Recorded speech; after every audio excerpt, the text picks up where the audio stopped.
Good evening. This is Professor Rush back again for another interview with OO. Actually, I'm pretty certain that OO is interviewing me. His purpose, well, you decide. Also, this interview is a bit more serious than the previous interview, and there won't be any cats or whatever that was at the end.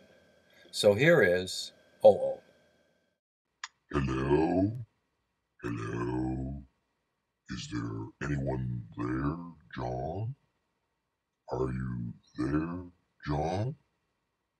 We don't have a lot of time before the next solar flare hits. Who was that other fellow we spoke to a while back? Leonardo? Okay, let's try him. Leo. I'm here, OO. Who were you trying to contact? Leo? Yes. He spent all his time, well, going to people's homes and looking under cabinets in kitchens and in bathrooms. I was never sure what he was searching for. Anyway, as you will notice, Slow up there, OO. I'm not going to let you get away with that. Are you suggesting that you had conversations with Leonardo da Vinci? who? Oh, no, John. Leonardo Schwartz.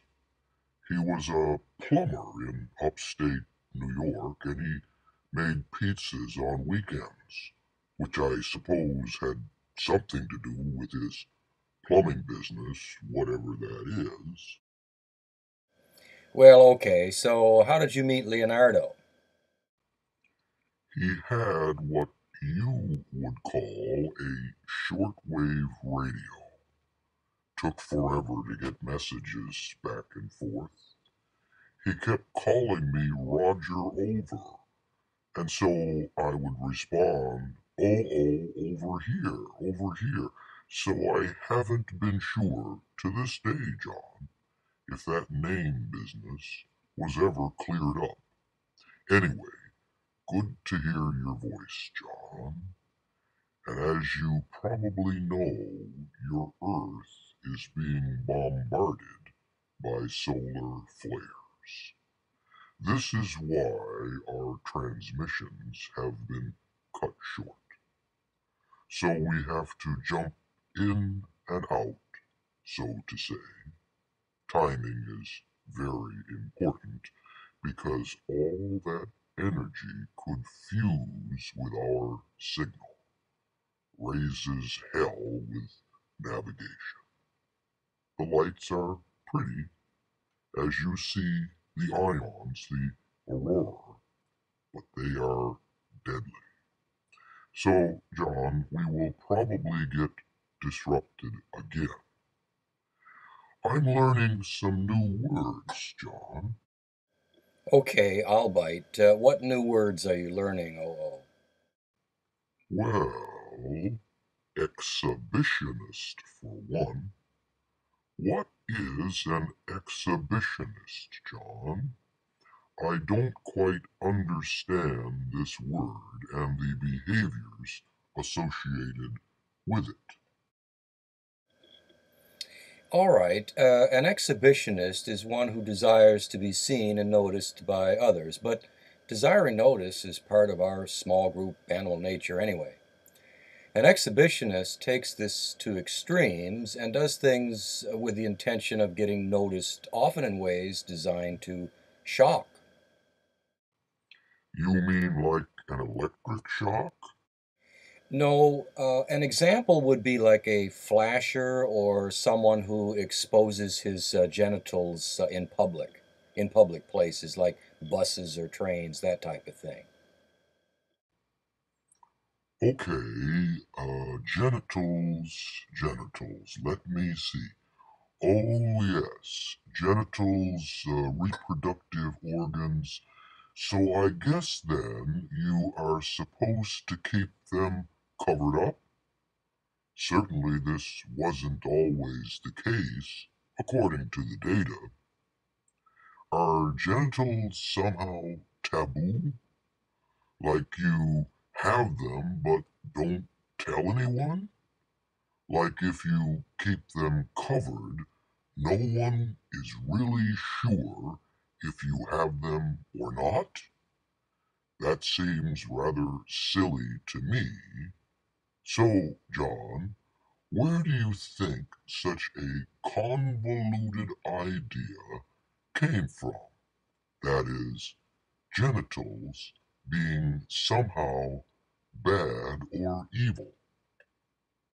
I'm not sure I can give an exact answer, but we notice in the Zoroastrian tradition, going back perhaps 1000 BC or even further back, the priest poets concluded that nature was corrupt and needed to be corrected through individual effort. Nature and fertility are on equal footing as nature, or the energy that informs all, brings forth life. But nature also takes away life. Life eats life, so to speak. So when you look at the negative side, nature does some pretty horrible things. This is man against nature, and this comes into Judaism and then Christianity through the demonizing of the mother goddess, who represented nature and thus life and death. In demonizing the mother goddess, the Canaanite goddess Ashtoreth, for example, the priest poets demonize the female element, and women around the world have had to pay for this belief ever since. Of course, this is only one interpretation of the myths associated with this particular issue.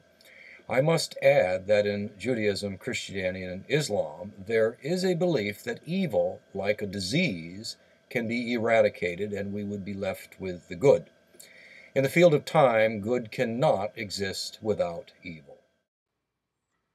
So, John, how does all that result in nature being corrupt? In the Judaic Christian tradition, Eve would not follow God's instructions. This was the first sin, that is, disobedience to God. And through her disobedience, she corrupted the whole thing, at least according to their storyline. Everything was just fine in the garden as long as Adam and Eve simply existed without thinking or without a consciousness that allowed them to question things. This is why the Catholic Church saw thinking and curiosity as evil and sinful acts. Nothing is happening in the Garden of Eden. There is no time, and with that, you don't have much of a story. Now, get this, Eve traded obedience to God for knowledge. And what opened her to this knowledge was the fruit of the tree of knowledge, the holy mushroom Amanita muscaria. And because she would not be a slave to God's will, she and her offspring are now condemned to pain and suffering, along with the ability to understand the. Hmm, I'm still not getting this, John. It would be reasonable for Eve to go for knowledge and abandon slavery to a god. So, God is more important than humanity? Yep, original sin. Knowledge corrupts the world. Really? Hmm, I'm getting depressed. Why, I thought you people had moved past this God business a long time ago. Anyway, I have a couple of more terms I need clarification on. I must say that without a universal translator and the data collected, you and I would not be able to have this conversation. You see, John, when you say something, several possibilities come up as to meaning, and I have to provide a context. In any case, what does the word liberal mean? Okay, that's a tough one. The meaning of this word has changed over the past few decades. One meaning is more than enough, like the liberal use of salt in one's diet. Does that make any sense to you? Yes. Then there is the liberal when attached to the behavior of a person. Now, liberal used to mean someone who is open minded or willing to listen to and consider other points of view.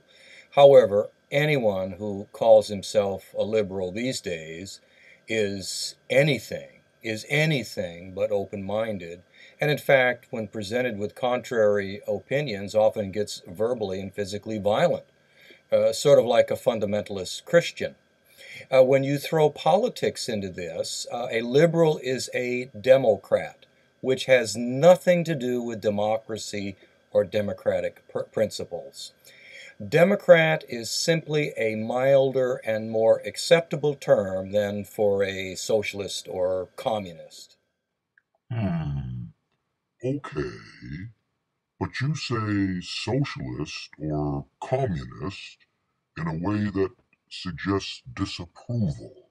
In disapproval, these types of political or social systems, that is, socialism or communism or fascism, always teeter on the brink of collapse because they spend more of their time and energy policing people inside their own country, at least they disapprove of what the government is doing, and rebel. The only way that you can prevent constant rebellion from within is through welfare and prescription drugs, especially the sedating kind, and lots of crowd control police, as in socialist countries, and through terror in communist and fascist countries like we see in the Middle East, China, and Russia. If people were to be treated like sheep, then this approach would work.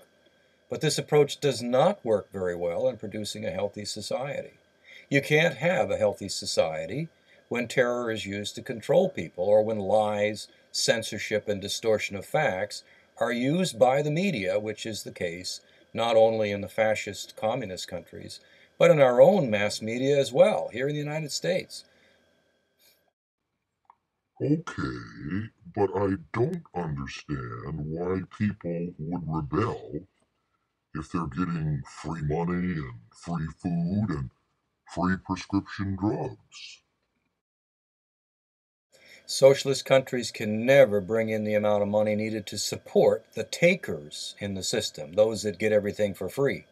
You can't spend more than you make or you go bankrupt. It's as simple as that.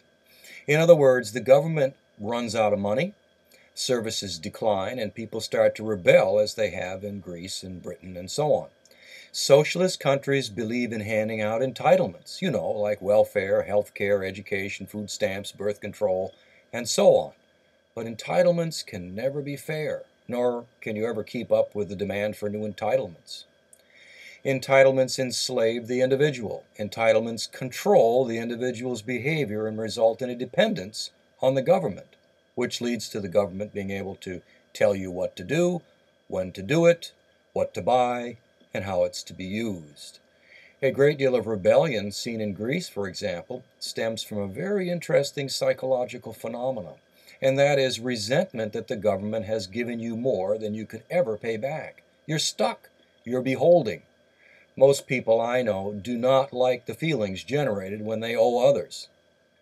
They don't blame themselves for buying into the system, they blame the government. In communist and fascist countries, media censorship and terror are used to control. The terror tactics eventually. All right, but I'm having a problem understanding what it is about you humans that leads to your rebellions against governments, against rulers, against those who are strong and powerful. Well, let me put it this way so that I can include alien rulers, space species coming here with an eye to enslaving us, as is the belief that aliens came here and enslaved us to work in gold mines. What? What's that you're saying, John? That aliens came to your planet and enslaved people to work in coal mines? Who told you that? Well, anyway, John, that sounds like a very wonderful movie script. By the way, I've been practicing my impersonations of some of your action heroes. Would you like to hear my interpretation of Arnold Schwarzenegger? I'll be back. Or how about you don't have a tumor? How about Sylvester Stallone? He's easy. Ooh, ooh, Now, I don't know if these are real words that he's speaking or not. Can we get back on track here? I want to make one more comment about liberals and Democrats and politicians in general. Politicians, that is, representatives, senators, and presidents, promote social pathology through their lies, deception, extortion, greed, sexual impropriety, and certainly ego. How much of the crime that goes on in this country can be directly related to people emulating public figures, in this case, politicians? Some of the greatest supporters of social pathology have been, for example, John F. Kennedy, who was stuck at Chakra 2, Lyndon Baines Johnson, who really opened the door for bribery and extortion to get his bills passed, Nixon, Al Gore, Clinton, and other politicians stuck at Chakra 2, and the biggest offender in terms of lies and extortion, in my opinion, is Obama. These people get so bound up in their own egos and thinking that they know everything that they justify their lies, bribery, and extortion, saying it's what's best for the people. Obamacare is a perfect example of this, where he used bribery and extortion to get his legislation passed.